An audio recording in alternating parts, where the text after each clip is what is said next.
Hello friends, welcome back to our channel. আবার একটা recipe নিয়ে তোমাদের সামনে চলে এলাম। এই দেখো, আজকে হবে পনির মশলা পনির, একটু অন্যরকম আর খুবই সিম্পল। দেখো কিভাবে কি বানানো হচ্ছে মশলা পনির, ওইটা তোমাদের সাথে আমরা শেয়ার করছি। দেখো, ফার্স্টেই তো দেখলে ঘি দেওয়া হলো, তারপর পনিরগুলোকে এরকমভাবে ঘিয়ের মধ্যে একটু ভেজে তুলে নেবো। পনিরগুলো এরকম হালকা করে, বেশি তো ভাজা হবে না, হালকা করে ভেজে তুলে নেবো। এটা একটা খুব সিম্পল রেসিপি, আর কিন্তু খেতে দারুণ হয়েছিল, একটু অন্যরকম। হ্যাঁ, এই দেখো ভেজে তুলে নিলাম।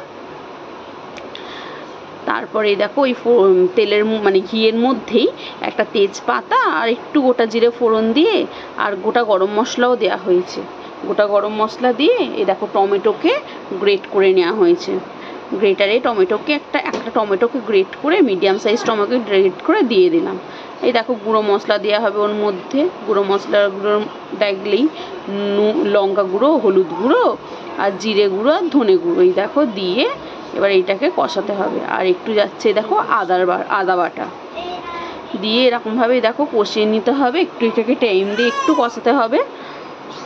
খুব একদম, পনির তো এমনি আমরা সবাই জানি ভীষণ তাড়াতাড়ি হয়ে যায়, কিন্তু এটা দেখো কোনো কিছু বাটা মানে কাজু, চারমগজ, পোস্ত ছাড়াই এই একটা স্পাইসি পনির তৈরি হচ্ছে। দেখো একটু টমেটো সস দেওয়া হলো আর একটু পরিমাণ মতো নুন দেওয়া হলো।